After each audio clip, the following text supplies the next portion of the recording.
Welcome to the Reiki Healing Summit 2022. In this free online event, some of the world's leading Reiki ambassadors and energy healing pioneers invite you to deepen the gift of peace in your life and out into the world. Whenever the storms of life surround us, we can look deep into our hearts. Peace is right here for us to feel, nurture, and share with the rest of the world. Rather than be caught up in the waves, together, we can allow ourselves to dwell in the ocean of our being. When we radiate peace from our open hearts, the healing energies expand and blossom into purpose, love, prosperity, and bliss. Reiki can change our world into a peaceful one, but it's up to us to lead the way. Share this inspiring event brought to you by Reiki Rays with your friends and family, and join us at reikirays.com/summit 2022. And now, meet your summit host, Yolanda Williams. Hello, everyone. Welcome to the Reiki Rays Healing Summit 2022. And today we are with Mari. And Mari, I want to thank you, first of all, for taking time to have this conversation with me today. Thank you for having me as well. Thank you. Yes, thank you. And I want to make sure that everyone listening is familiar with you and your work. So just to share a little bit about you and your background, Mari is originally from Nagasaki, Japan, and resides in Chilliwack, British Columbia, Canada. She offers Reiki sessions in her home studio on a daily basis since 2006 and teaches Jikiden Reiki, Shoden, and Okuden certification classes regularly, and Shihankaku classes upon request. She used to be the organizer and translator for the Jikiden Reiki Vancouver seminar and traveled to Halifax and Seattle with Mr. Tadao Yamaguchi, the founder of the Jikiden Reiki Institute pre-pandemic. Even though her work has been put on hold during the pandemic, she continues supporting Jikiden Reiki followers virtually. So that's great to hear. And I know that you have presented on the summit before, and there are a lot of people who really enjoyed your interview, but of course now there are people that may not have heard it. So can we start out by just talking about how you were introduced to Reiki, how this came into your life and on your path? Absolutely. Yes. So I came into Reiki. If I look back my life, it's probably started with when I was 4 years old, when my father passed away. At the age of 39, it was just simply a medical mistake. So medical accident. And then my mother was raised us as you eat well, laugh a lot, and then do whatever at home. Look after yourself at home. Then you don't have to rely on the medical system. It's not like disagreeing with the medical system, but it's just like there's lots we can do at home. So that was my upbringing. So when I started to have a family, I have now 3 sons. Second one, when he was born, he was sick. He was sick right from the beginning, which he couldn't make a bowel movement. Okay. And then so that led me into, because my background of my mom raising in a natural way, I wanted to have a natural approach. And then I worked with a family doctor, pediatrician, and skin specialist, because my son had a really bad skin rash that turned into really like covered with a wound entire body. So I worked with the family doctors, pediatrician, and skin specialist. All of them said it's a severe case of eczema, and then here is an antihistamine and steroid-based cream. And I couldn't really agree with that approach. So I went into more natural approach, tried Chinese medicine, homeopath, and changing water purification system and all like strict diets. And throughout the process, few people told me that, Mary, you're from Japan, Reiki is from Japan. Why don't you learn Reiki so that you can be a practitioner at home? So that was the beginning. Wow. Yeah, it was about 2005. Yeah, and then first I learned, I wanted to learn with my language. I'm from Japan, and Reiki is from Japan, so I was looking for a Japanese teacher. And then I met this beautiful and gentle Japanese teacher. I learned different style of Reiki, and it was a great introduction and beautiful introduction. But I felt like something was not Japanese. That's what I would say. Yeah. And then I thought, okay, I came here to learn Japanese method, right? I feel like I'm learning something else. And that curiosity led me into looking into a little bit deeper about root of Reiki. And then happens to be that particular teacher was organizing to invite Miss Yamaguchi from Japan and organizing Jikiden Reiki seminar in Vancouver. So I thought, okay, learning, hearing word Jikiden, and then a teacher is coming from Japan. So I thought, okay, I think I'm going to learn it. And then when I learned it, everything made sense to me. So ever since, I've been involved with the Jikiden Reiki. Yes, that's really beautiful, interesting story. Before the interview, we spoke a little bit. I let you know that I also had the opportunity to study with the Jikiden Reiki Institute with our Java. And a lot of people are curious when they hear that, because there are so many different styles of teachings with different even labelings of the type of Reiki that people may learn and practice. So from your experience, and even you recognizing there's something maybe culturally that you understood or felt was missing. What is the difference? Or could you explain to people, again, from your experience, what is Jikiden Reiki? And how may it vary? Yeah, so that itself could take maybe a few hours just by talking about it. But I think there are two main differences in Jikiden Reiki and the Reiki out there, like common Reiki. I don't really like using Western Reiki, like categorized, like common Reiki. And then that one is an educational system. And another one is how they practice. So I understand that there's the same root. We trace back, it's the same root. It's started from the Usi sensei, Hai sensei, and then took a different route, right? Roots and root. Yeah. And then during that, taking the different route, there's some difference happened. And the one thing was the educational system, is that Japan has many traditional arts. And then those traditional arts, like a tea ceremony, calligraphy, flower arrangement, martial arts, those are usually taking the educational system called Iemoto system.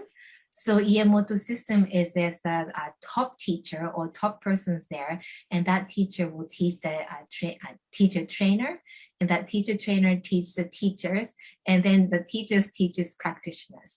So there's always only one top person called Iemoto, and that's how they preserve the traditional teaching. And so that applies to Jikiden Reiki. And Jikiden Reiki has a Mr. Yamaguchi, and then Mr. Yamaguchi teaches. So let's start from the bottom. So there's a Shoden Okuden level, which is a practitioner level. And then when those people are dedicated, they want to move on to the teacher. And then the first level of teacher is Shihankaku.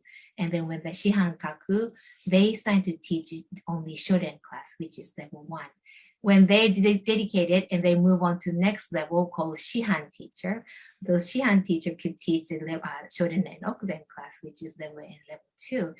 When this teacher is dedicated for the practice and also teaching, then they are sort of invited from the top person, which is Mr. Yamaguchi, that would you like to sign to train a teacher? And then they become a Dai Shihan, which is a teacher trainer, right? Not just a practitioner, but teaching the teachers. Then there's always one top person, which is Miss Yamaguchi. Your teacher, our Java, is in a position of representative. So our Java could do the same thing what Miss Yamaguchi does. But in the Jikiden Reiki, there's only one top person, which is Miss Yamaguchi. Yes. It's applied to Iemoto system. Yeah. So that is a big difference. Yeah, and then when it comes to other Reiki style, they have level 1, level 2, level 3, or degree, first degree, second degree, third degree, and then they move on to the Reiki masters. So the big difference here is that once in other Reiki style, when they become a Reiki master, they can start to teach the Reiki masters, right? Right. Yeah, so that doesn't apply to Jikiden Reiki, because when we become a Shihankaku, Shihankaku can't teach Shihankaku. Yeah, and even Dai Shihan can't teach Dai Shihan. So we can't teach the same level, which is based on a Japanese tradition. And yeah, so there's that's the main difference that what I see. There's a good and bad in both. Jikiden Reiki is slow to spread because there's only few, like it's hard to become a teacher. And it's really strict. You have to really follow the guideline and then keep the tradition. And our focus is to preserve the traditional teaching, which makes it really inflexible. And then sometimes it becomes isolated because we don't accept the Reiki master coming to Jikiden Reiki and start to teach Jikiden Reiki. They have to start from the bottom. And but Reiki, other Reiki style, the benefit of it is it's quick to spread because the Reiki master become Reiki, teach Reiki master. Those teachers could start to teach the practitioners. So it's quick to spread and fairly casual and easy to become a teacher. And it's quite flexible. When that good idea is there, they can incorporate into teaching. And but the hindsight is that not suitable to preserve the tradition. So there's a good and bad. It's just the different styles. Well, Mari, with what you shared, it brings up this question to ask you, because I spoke of I had the experience of training in different styles, and I definitely think it requires more patience, even with going into Jikiden Reiki, but there is a depth of education and other layers of understanding about the roots of the practice that you may learn that you may not learn in other classes. So I really do appreciate that about that great, style. However, you mentioned earlier about in Japan, there being some things that are taught, even just like martial arts, arranging flowers, calligraphy, and these things. And all of that seems to point to concentrating and directing the mind, and also things that would be reflective of some of the practices in Reiki that we don't often talk about in obvious ways. So could you share a little bit about how some of the traditions in Japan and some of the cultural differences, how they are there within the system of Reiki, even if it's not obvious to us? What do you notice in that? So probably one, there's many things, but one thing is a teacher-student relationship. So in Japan, when a person starts to get into the tradition, it's their dedication to follow the teacher. So they look for the teacher, they follow the teacher, they ask questions to the teacher, and then teacher will start to teach more. And when teacher says so, we follow. we don't even question sometimes because the teacher said so we just do it. And so that's why it's easier to preserve the tradition, because we don't even question, we just do what we are taught, right? So that's one thing. And but to compare, it's a subtle difference, but to compare with the Western culture, it's more like teacher offer teaching. And then, do you want to come for the class? Do you want to do this and do you want to do that? And then teacher gives the opportunity, and then student will decide join or not. And I think that's came from the university and university system. And when the university system, when student comes to the university, there's not much choice in a teacher, but okay, teacher's there, I'm just going to follow. But in a traditional art, we look for the teacher. Who's our teacher, and can we follow this teacher? And then when we find the good teacher, then we just we as a student build a relationship with the teacher. Yes. So that's one thing. And there's many things, like things like you can see here, scroll. Yeah, scroll is one of the old tradition in Japan. When when a teacher become a teacher of whatever the tradition, tea ceremony, calligraphy, martial art, they usually have the scroll like this, and then in a classroom, so in a dojo or in a classroom, to present what they teach. So if the teachers are teaching tea ceremony, then it might be something to do with the tea ceremony tool, or something to do with the season, because the season is part of the teaching of the tea ceremony. So they'll present, okay, we have the cherry blossom art on the scroll, and because we are starting to feel the spring, and then that kind of teaching is there. Yeah, so that's why we have the scroll of the 5 principle, the Gokai 5 principle in our Jikiden Reiki class. And that's not just Jikiden Reiki, it's part of the Japanese culture. Yeah. Yes. Yeah, so there's many things. Yeah. Well, I'm so interested to hear about your perspective as well, because you do teach Jikiden, as we mentioned in the intro.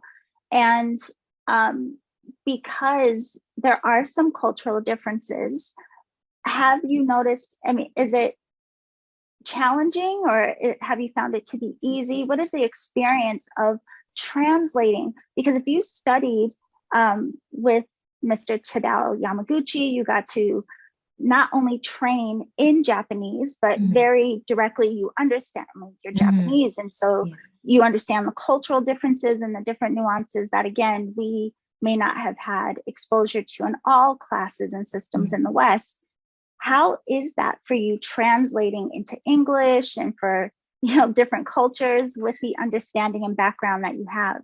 Yes, it's really challenging. And then to this day, following up is challenging, because it's just natural that if you learn a different cultural teaching in a different country, in a different culture, and in different language, so it's really hard to follow the tradition. And just like if you imagine that if Japanese people trying to learn Canadian native culture in Japan, then it's difficult because there's different nature and different way of thinking and learning in a different language. So it's hard to preserve the Canadian native culture in Japanese land. Same thing is happening. It's hard to preserve the tradition of Reiki, which came from Japan, in a Canadian land and a Canadian culture and in English. So the challenge I often encounter in a situation when I'm translating with Mr. Yamaguchi, that Mr. Yamaguchi say one thing, and I've been translating in a 3 sentence, even though he says one thing. And so things like when he says hiragana or katakana, it's about the writing system. And we have 3 different writing systems. One is hiragana, one is katakana, and one is kanji, which these 2 are phonetic alphabet, and this is a character came from China. So, Reiki is written down in kanji, which originally from, kanji is originally from China, and Japanese people use it. And kanji has a meaning by itself, but common Reiki is written down in a phonetic alphabet, which is called katakana. And katakana is used for the foreign language. So things like chocolate or cheese or wine is written down in katakana, where Reiki should be written down in kanji, but because Reiki travels through a different country, it's written down in katakana, which recognized as a foreign language. So that's so when Mr. Yamaguchi said, because Reiki is written down in katakana, and Japanese people understand when he says katakana, okay, he's talking about the foreign language, but non-Japanese people don't understand what does that mean. So I have to explain about that little word, katakana, for them to be able to grasp the whole picture. And that becomes long translation. Yeah, and I would imagine too, again, just like the subtleties and differences in culture, how it would be challenging to even just translate fully with in a different language in these types of things. So one of the things that's also interesting about this that a lot of people don't know is that Reiki almost didn't sustain its existence in Japan. And there are even a lot of people in Japan that aren't aware of what Reiki is. And so for, a lot of people that would be confusing of like, isn't this where it comes from? How is that so? So could you talk a little bit about how it almost didn't last? Why it almost disappeared and why some people may not know about it. Yeah, so it probably goes back to the World War II. So before the World War II, there's a lot of folk medicines like hands-on healing and herbs and acupuncture, massage, and a lot of different folk medicine that is not part of the Western medical system. And then what happens is that because before the World War II, there's a few war between Japan and China or Japan and Russia. And then that started to influence Japanese culture. And then people are starting to be uncomfortable to practice folk medicine because the Western medical system started to introduce to Japan. And then, so during that time, of course, Reiki was already there because Reiki started in 1922. And then between 1922 and before World War II, Reiki was really actively used in Japan as a home remedy. Now, what happens is that the World War II, Japan lost the war. And then general headquarters from the United States, it came to Japan and then changed many things. And then main thing that they change is the healthcare system and also the martial arts. Martial arts were really suppressed, and also healthcare system that they are trying to introduce Western medical system. And then so the folk medicine was either banned or prohibited or switch into a religious group. So some healing group were completely diminished and banned, and some healing group were asking to the government that we are going to switch to the religious group. So then we are practicing under the religious activity. Yeah, and then when it comes to Reiki, they ask the government that there's many people practicing Reiki, and we have a solid organization called Usi Reiki Ryoho Gakkai. We don't want to close it, but can we become a closed group so then we can continue within that organization? And the government said, as long as you guys are closed group and not practicing and promoting to the public, then you can continue it. So that's why Reiki, the organization, become really closed group. And over many times, people pass away and people fade away. And then because we are not, also not being able to promote to the public, it just member becomes smaller and smaller and smaller. Right. Yeah, and then that's why Reiki sort of become really, really unknown group. And then what happens is that after the war, and then those groups, hands-on healing groups who switched to the religious group, some of them are really good group, but some of them are troublesome. And then they will take advantage of people's health and trying to say that we can heal you if you become a member, and it's trying to get lots of money or tax evasion or causing the mind control or mind wash technique, and it caused a lot of big trouble. And because Reiki is like not science-based healing technique, it was people starting to see Reiki as, is it a religious group? Are they okay? Are they creepy? And then that kind of impression started to happen. So that's why Reiki started to diminish, and it's starting to see as, are you sure? Kind of group, you know.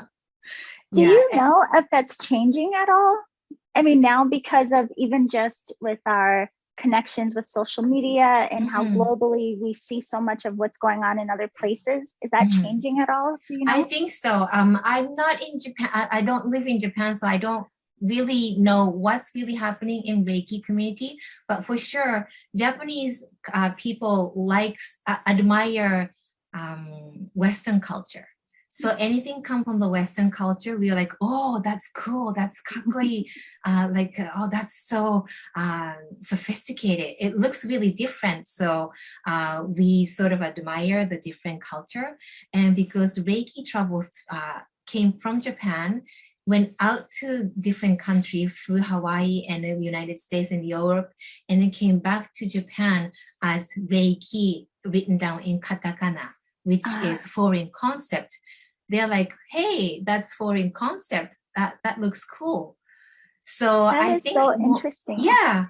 So that was a benefit, definitely benefit of Reiki travels through different country and came back to Japan. So then Japanese people started to recognize Reiki as healing technique. Yeah. But if Japanese people look at the kanji, the original kanji, they're like, are you sure? It looks like a little bit creepy. Yes. Could you explain that? Like why the kanji of Reiki that we're more familiar with, why someone in Japan may look at that and go, no, I don't know what that's about.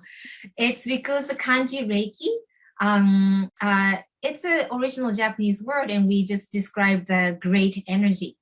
So often we see people who has a really bright aura or bright presence. We describe, oh, that person looks like they're surrounded by Reiki. But it's supposed to be a positive word, but because when we break it down to two kanji, Rei could translate as ghost. And then another meaning of Rei is spirit or soul. And but it could translate as a ghost.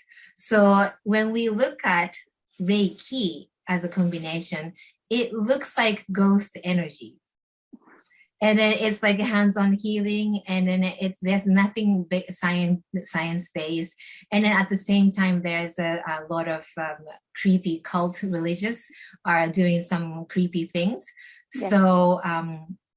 So that's why we feel like, oh, when I read ghost energy and there is something happening out there, are we okay with it?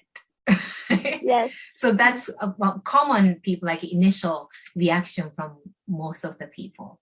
Yeah, that's interesting. So much of what you shared, and like the what can become so lost in translation and our understanding of things. And this actually also makes me curious to ask you about, with the cultural differences, is there anything in particular that you think that people can either study or investigate about Japanese culture to have a deeper understanding of what Reiki is really helping us to understand or see? Yes, absolutely. So I always recommend to look into Shinto culture. So Japan is based on a Shinto teaching. It's really similar to native culture. We respect the nature, and nature is the god Kami, and then we don't go against the nature. So so Reiki is really based on the Shinto teaching, which Shinto teaching had a Shinto way of healing. So many thousand years ago, when medicine's not there, herbs are not discovered, the ancient people's medicine was nature. So what they did is when they get sick, they just simply go out to the forest and find the biggest tree in the forest and then sit around the tree and use that nature energy to make themselves feel better. Same with the river, waterfall, big rock on the ocean, that was their medicine. So if you think about tree and then having the sick people sitting by the tree is not trying to heal that person. Tree is not thinking about, oh, this person's really looks really sick and negative, I might lose my branch, or think nothing like that, right?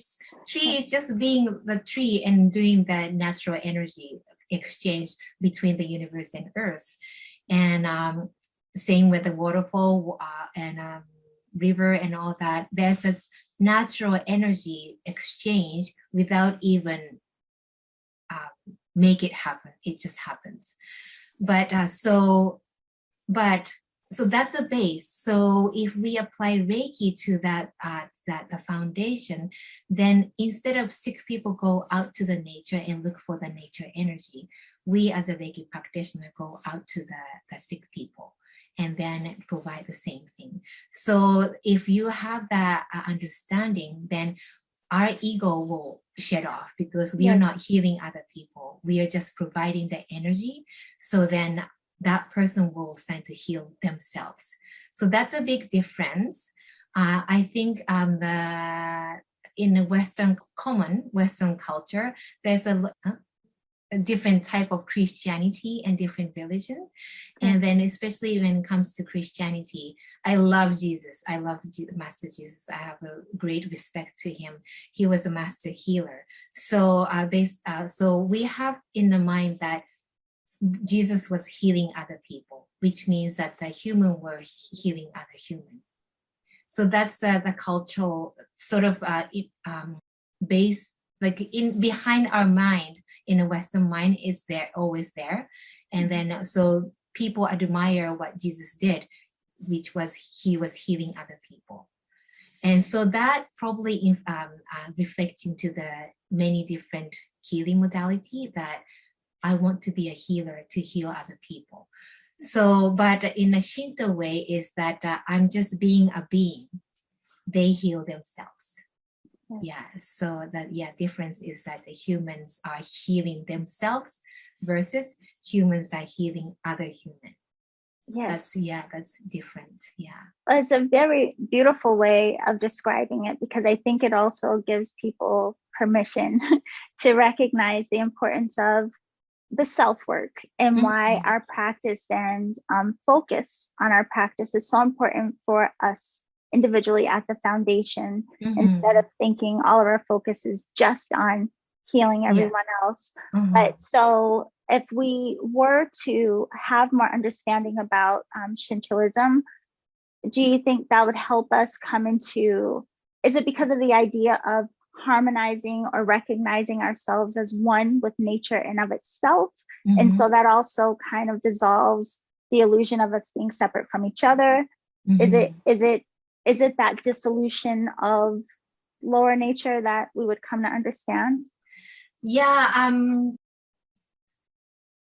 When it's really hard that the Shinto teaching doesn't have any book or dogma or any Bibles or anything like that. We learn as we live in that country, as we grow up in the country. So certain thing that we don't really have a specific explanation, and we just say this is what it is. But the thing is that through Shinto teaching, when we learn about the rule of nature, we learn how not to go against the nature.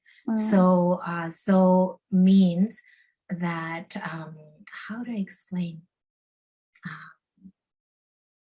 So for example, the symbol, when it applied to the Reiki, so that there's a few symbols, and in Jikiden Reiki, there's a few symbols we call Shirushi or Jumon.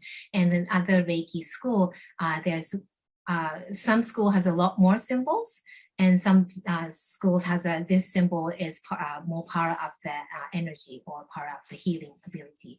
But to us, you can't power up the nature. Humans are so small standing against the nature. And then if you say that this symbol can power up the Reiki stronger, then that means the same thing, that humans are trying to power up the wind, or humans are trying to make the rain stronger, or humans are trying to make the snowflakes bigger, which is impossible. We can't do that. So to us, the symbol change Reiki is impossible. And that comes from the understanding of how nature, the relationship between the human and nature. You just don't go against the nature. You don't go stand between the nature. Yes. I would imagine, and I know we don't have much longer, but I just want to ask you this too, because you are in such a unique position in that you do have the opportunity of translating what is very familiar to you in, you know, doing it cross-culturally and in other languages where everything doesn't translate exactly. But because of that, because of the concentration and the effort it must take to try to convey things in another language and culture, has that taken you deeper into your own understanding? And absolutely. Yes, absolutely. And then because I want to get through to the people, right? I want to let them understand, so then their practice become more down to earth. And so if I can't get through explaining, then my words doesn't reach to them. So I was always thinking that, how can I get through? How can I make them understand what I'm trying to say? And then that made me learn their culture. So then if I understand their culture, for example, native culture or Canadian culture or European culture, then I can use their language, their example, to be able to explain what I'm trying to say. Yes. So often I use a native culture, that native culture has a long history. And even before Canada was born, native culture was there. So that's a tradition. And then, so I often use native culture to get through non-Japanese mind. So then they are like, oh, I understand. And then sometimes I use the example of hockey. And I say hockey is common in Canada. And then if you want to be really good at hockey, well, don't you want to learn from the Canadian hockey player instead of a Japanese hockey player? Yes. Yeah. So then, And so trying to understand other culture helps me to explain better what I'm trying to explain Japanese culture. Yeah, that's really amazing. And it's interesting listening to you share again. It makes me really appreciate how so much has happened cross-culturally because of the system of Reiki and how it is practiced globally now. Yeah. And we're so fortunate because of, travel and virtual tech tools and things that now it seems to be more communication, more talk now about, well, what was the origin, and a lot of people doing more research and sharing about the history. And so fortunately, it seems like a lot more people are exposed and getting deeper education about, the origins, which in of itself is a beautiful thing. But as I shared with you earlier too, I'm very thankful for what I've learned through Jikiden Reiki and the teachings that came through that. So before we go, Mari, could you please share with us, is there anything in particular, whether someone is already a practitioner or they're just curious about Reiki, is there anything that you kind of in your heart, you like people to know or understand about the practice at its very core, or what it has been to you? Yes. Yeah. So Reiki started as a home remedy. Mother learned Reiki and helped the children. Grandmother learned Reiki and helped the family. And then it was available in a home. And that's the base of like true spirit of Reiki. And now in a modern life, Reiki is starting to take off as a part of the business. So, so that sort of sometimes it saddens me because the finance and financial situation or money situation goes first before the Reiki practice. Yeah, so I always want to let people, practitioners or teachers, to come back. Let's do practice. And then that's one thing. So Reiki as a home remedy versus Reiki as a business. Yeah, I want to have people to have a home remedy spirit in Reiki. Another thing, that important thing, is that the Reiki is known as a sort of spiritual healing technique, but it always comes down to the physical practice. You place your hands, and then because by just doing Reiki is not a spiritual thing. It's there's many angry or irritated or the negative minded people who's practicing Reiki and then call themselves really spiritual. But Reiki is really based on a physical treatment. You place your hands, and then whether they get better or not, that silence is the foundation of Reiki. And when our brain got a silence, then it's starting to become more an intuitive inspiration starting to come in. Then that takes on to the spiritual part of Reiki, but always comes down to the physical treatment. So I want to all the Reiki teachers who's only teaching Reiki, I would like to suggest them to let's do practice, let's do hands-on. And then let's use it at home, and one person at a time. Yes. Yeah. I think with the nature of things, that's a beautiful advice for us. Bring it back home. Yeah, and absolutely practice our practice. And it's amazing what starts to reveal itself to us just simply from the practice, right? Yeah, that's right. Yeah. And I really want young mothers to learn it. Yeah, so then their mind is calm. When the mother's calm, the children's calm, and they can grow up as a child. Reiki really gives the chance for the moms to slow down. And then when the mind is slow, then they can face to the children one-on-one, and the children feel secure. And then when the children grow up as a secure mind, then they become a confident adult.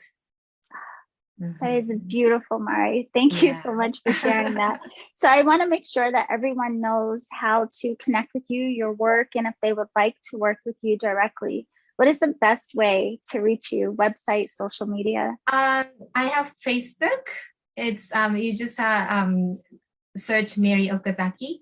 And I also have a website. It's called Jikiden Reiki with Mary.com. And those are then either or will reach to me. Okay, that's perfect. And of course, all of those links will be down in the show description, so no one has to try to memorize it.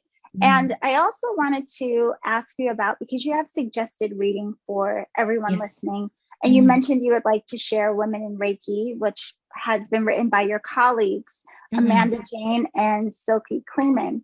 So could you tell us a little bit about this book and why you think it would be a good for us to read? This Amanda and Zilka is my dear colleague and good friends, and then I help them to translate certain Japanese concepts and explain to them throughout the process of their publishing the book. But this book is really really thorough and down to earth, and type of the book that you open the page and you can read from there, and then another page and you can read from there. And it's focused on Reiki in women in old days and modern days, and the focus on the women who's really using Reiki, dedicate their life in Reiki. I read it through, and then the history and the stories are really down to earth. So we can find your story there as well, right? Yes. They're kind enough to add me into their book. So Beautiful. So we'll also have the link for the book. I actually ordered it and I have it. I ordered from Amazon. So we'll make sure to have the link to Women in Reiki, in the show description. Thank you, Mary, so much for joining us today and sharing with the Reiki Race community. So learned a lot from you today. Thank you so much. I hope it was good for people enjoy it. Yeah. Yes, absolutely. And we hope to see you again soon. Thank you very much. Thank you. Thank you. Thank you for joining our 7th edition of the Reiki Healing Summit, brought to you by Reiki Raise. To learn more, visit reikiraise.com/summit 2022.